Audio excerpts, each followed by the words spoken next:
السلام علیکم ناظرین، میں ہوں اظہر فاروق۔ پاکستان کے سیاسی حالات کے ساتھ آپ کی خدمت میں حاضر ہیں۔ ناظرین، جیسا کہ آپ کو معلوم ہے کہ پاکستان میں انتخابات کے حوالے سے ایک اہم فیصلہ سامنے آ گیا ہے۔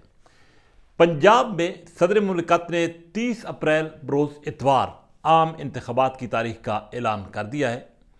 جبکہ گورنر KPK کو الیکشن کمیشن نے ایک خط تحریر کر دیا ہے، جس میں الیکشن کمیشن نے گورنر KPK سے کہا ہے کہ وہ 30 اپریل سے 7 مئی کے دوران انتخابات کی تاریخ کا اعلان کر دے۔ اس حوالے سے الیکشن کمیشن کا ایک طویل اجلاس ہوا، جس میں مشاورت ہوئی، اور مشاورت کے بعد 30 اپریل سے 7 مئی تک پنجاب میں اور KPK میں انتخابات کے انعقاد کے لیے تاریخ تجویز کی گئی۔ جو ہی الیکشن کمیشن کی طرف سے صدر مملکت کو باضابطہ طور پر یہ تجویز موصول ہوئی تو صدر مملکت نے دیر نہیں لگائی اور 30 اپریل کی منظوری دے کر 30 اپریل کو پنجاب میں انتخابات کا اعلان کر دیا ہے، جبکہ اب گورنر KPK کی طرف سے تاریخ کی اناؤنسمنٹ کا انتظار ہے۔ الیکشن کمیشن نے اپنی وہ ذمہ داری پوری کر دی ہے جو کہ سپریم کورٹ نے اس کے ذمہ لگائی تھی۔ سپریم کورٹ نے ایک واضح فیصلہ دیا تھا کہ دونوں صوبوں میں 90 دن کے اندر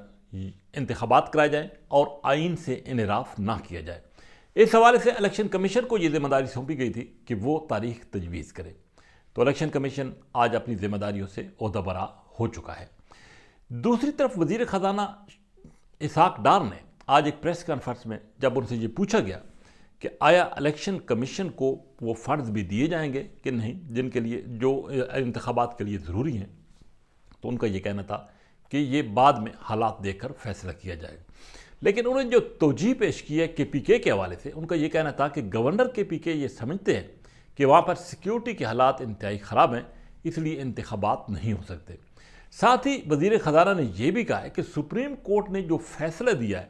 اس میں 4-3 کے حوالے سے تشریح کی جا رہی ہے فیصلے کی، کہ 4-3 کا فیصلہ ہے، اس لیے حکومت یہ سمجھتی ہے کہ یہ فیصلہ جو ہے حکومت کے حق میں بظاہر لگتا ہے۔ اور اسحاق ڈار نے یہ بھی کہا کہ اب حکومت یہ دیکھے گی، PDM یہ دیکھے گی کہ اس فیصلے کو ریویو کرنا ہے یا فیصلے کے لیے ریویو پٹیشن دائر کرنی ہے یا نہیں۔ لیکن اسحاق ڈار کی باتوں سے یہ لگ رہا تھا کہ وفاقی حکومت کسی طور پر بھی الیکشن کمیشن کے ساتھ تعاون نہیں کرے گی۔ الیکشن کمیشن نے اب 2 خطوط اور لکھنے ہیں، ایک سیکرٹری خزانہ کو لکھنا ہے اور ایک سیکرٹری داخلہ کو لکھنا ہے۔ سیکرٹری خزانہ سے 25 ارب روپے ان انتخابات کے لیے مانگے جائیں گے، جبکہ سیکرٹری داخلہ جو ہیں ان سے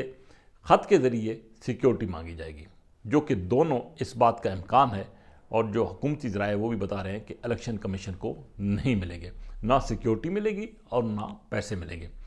اب رہا سپریم کورٹ کی طرف سے فیصلے کے بعد توہین عدالت کا معاملہ، تو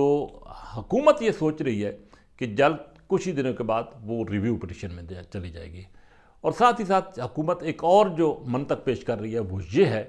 کہ مردم شماری شروع ہو چکی ہے، خانہ شماری شروع ہو چکی ہے، اس لیے اب 2 صوبوں کے انتخابات پرانی مردم شماری کے تحت اور باقی انتخابات 2 صوبوں اور ایک وفاق کے نئی مردم شماری کے تحت نہیں ہو سکتے، اس لیے یہ انتخابات اکٹھے ہونے چاہیے۔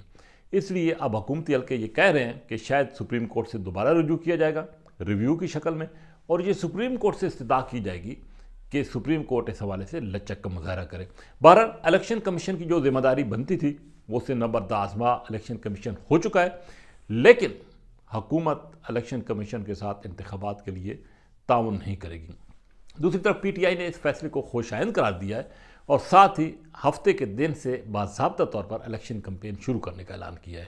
لیکن حالات یہ بتا رہے ہیں کہ شاید یہ انتخابات پنجاب اور KPK میں نہ ہوں۔ اگر نہیں ہوتے انتخابات تو اس کے بعد جو صورتحال ہوگی وہ بھی گمبھیر نظر آتی ہے۔ اسی کے ساتھ اجازت، اللہ حافظ۔